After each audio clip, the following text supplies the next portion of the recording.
Let me get Sanjay Kaul. As an activist, as an aware citizen, when you hear Rana and Manav, you would say what? And you hear the MCD lawyer here saying, look, we have sent notices to everybody. It's not that we plan on sort of letting the politicians go scot-free. Surprise, surprise, the lawyer is right. And I do think that they're doing a huge disservice to the designer community when they talk about themselves as soft targets. What you're trying to do is to emotionalize the issue. That's not the point.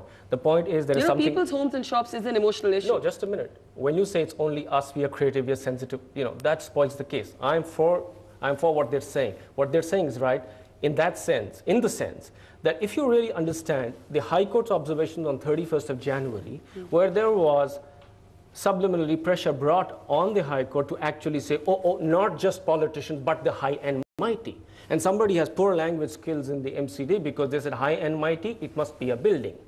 The point was there is nobody more high and mighty in this city than the politician. The High Court merely reiterated what it had said. So let me understand earlier. What you're saying. Are you agreeing with them or are you disagreeing with them? Absolutely. You turned the direction of public scrutiny on this issue only because you wanted to protect the political bosses. So you don't agree that what happened with them was wrong, but you think that there are bigger sharks in the ocean? Absolutely. Look, the law, basically what absolutely. You're saying. The law is the law. Okay, one minute.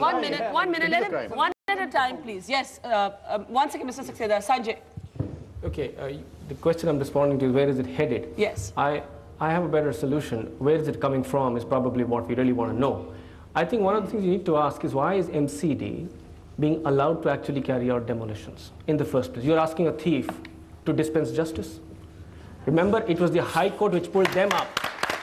So my recommendation is kindly constitute a committee under the Lieutenant Governor. Yes. Let them evaluate what is right and wrong. Let them carry on with the work. Take away the powers of the MCD to actually demolish. That will weaken them. There will be no corruption. Better still, demolish the MCD. Listen to me. Listen to me. Listen to me. I mean, these are catchy phrases, but not substantive solutions. Let me finish. We agree that the NDMC area does not have as many violations. It's a fact of life.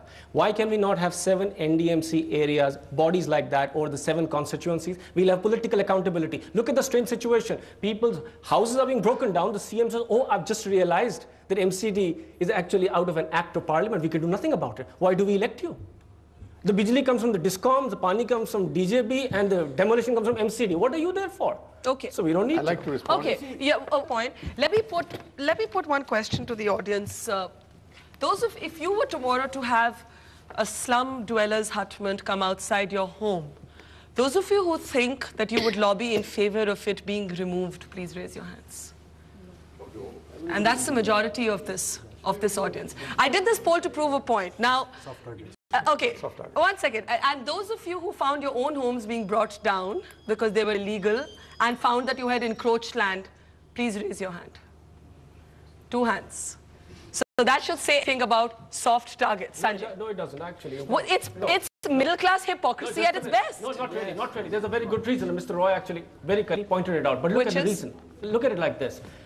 A man can come into the city, occupy 10 by 10 square feet of land anywhere which does not belong to him. He will sit there, then 20 will join, then 200 will join, then the local councillor will join, then the MLA will join, and then the Supreme Court will intervene and become a human rights issue, and they will be accorded that land. Now, so you're saying encroachment is not the same thing as an ordinary middle-class person? A man is paying for a plot of land. Okay. He builds one extra balcony, you got a problem? That's what people are arguing. No.